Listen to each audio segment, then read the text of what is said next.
तो दोस्तों, आज हम एसेट्स और लायबिलिटीज़ के बारे में जानने वाले हैं। यह सक्सेस की दो ऐसी की है जिसकी समझ में आ गया, समझो वह कामयाब हो गया। एसेट्स वह चीज़ है जो आपकी जेब में पैसे डालती है, वही लायबिलिटीज़ वह चीज़ है जो आपकी जेब से पैसे निकालती है। बस आपको इतना ही जानने की ज़रूरत है।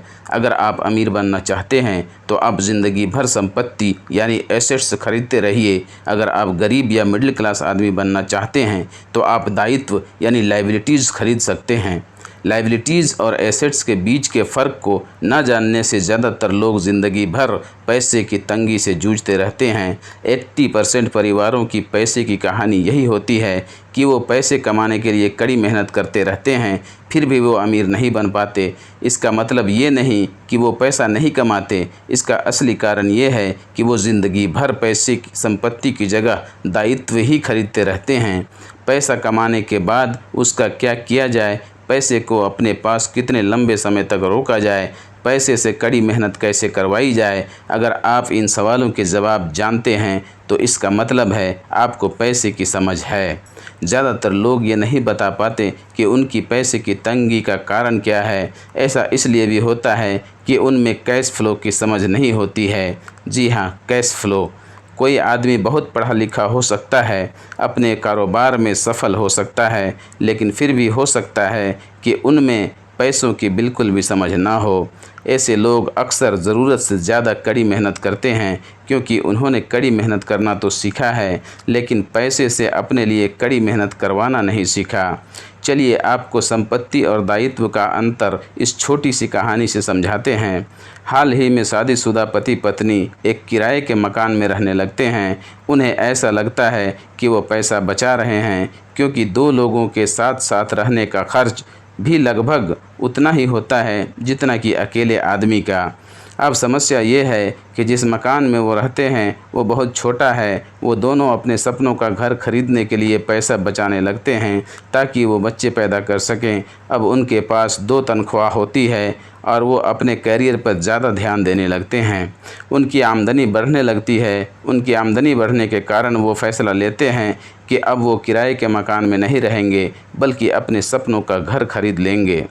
और वो दोनों एक नया घर खरीद लेते हैं। घर खरीदने के बाद एक नए टैक्स का बोझ आ जाता है जिसे प्रॉपर्टी टैक्स कहते हैं। फिर वो दोनों एक नई कार खरीदते हैं, नया फर्नीचर और नया सामान खरीदते हैं ताकि उनका घर आलीशान लगे। वो दोनों ये सब चीज़ें संपत्ति समझकर खरीद रहे हैं, लेकिन ये संपत्ति नहीं, दायित्व है, क्योंकि इन सब चीज़ों से उनकी जेब में पैसा आ नहीं रहा है बल्कि जा रहा है। अचानक वो अपने सपने से जागते हैं और देखते हैं कि उनके दायित्व का कॉलम बढ़ गया है और वो कर्ज में हैं और उन्हें कार लोन व क्रेडिट कार्ड लोन की किस्त भी चुकानी है। अब वो भी चूहा दौड़ में फंस चुके हैं। एक बच्चा पैदा हो जाता है, तभी उनके पास किसी और बैंक का एक क्रेडिट कार्ड आ जाता है। वो उसका इस्तेमाल करते हैं, वो ख़त्म हो जाता है। तभी एक लोन कंपनी का आदमी आकर उन्हें बताता है कि समझदारी इसी में होगी कि वो अपनी ऊंची ब्याज दर के लिए इस कंज्यूमर लोन को उनके क्रेडिट कार्ड से चुका दें और इससे घर पर लगने वाले ब्याज से भी उन्हें टैक्स में छूट मिलेगी। दोस्तों, वो ऐसा ही करते हैं और ज़्यादा ब्याज दर वाले क्रेडिट कार्ड का भुगतान कर देते हैं। इसके बाद वो राहत भरी सांस लेते हैं। उन्होंने क्रेडिट कार्ड का हिसाब साफ कर दिया है। अब उन्होंने अपने कंज्यूमर लोन को होम लोन में बदल लिया है। उनको अपनी पैसिव इनकम देनी है क्योंकि उन्हें अपनी होम लोन की किस्त 30 सालों में चुकानी है।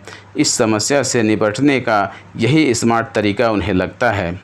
अब वो अगले 30 सालों तक किस्त चुकाएंगे और पैसों की तंगी का सामना करेंगे। पैसे का डर हमेशा उन पर हावी रहेगा, कहीं नौकरी न छूट जाए वरना किस्त कैसे चुकाएंगे।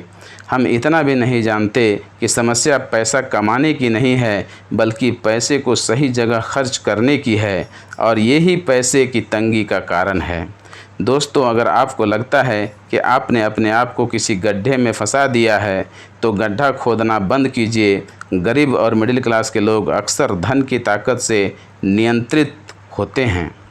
वो सुबह सुबह उठकर कड़ी मेहनत करने यानी नौकरी करने चले जाते हैं और ख़ुद से ये तक नहीं पूछते कि क्या ऐसा करना समझदारी है।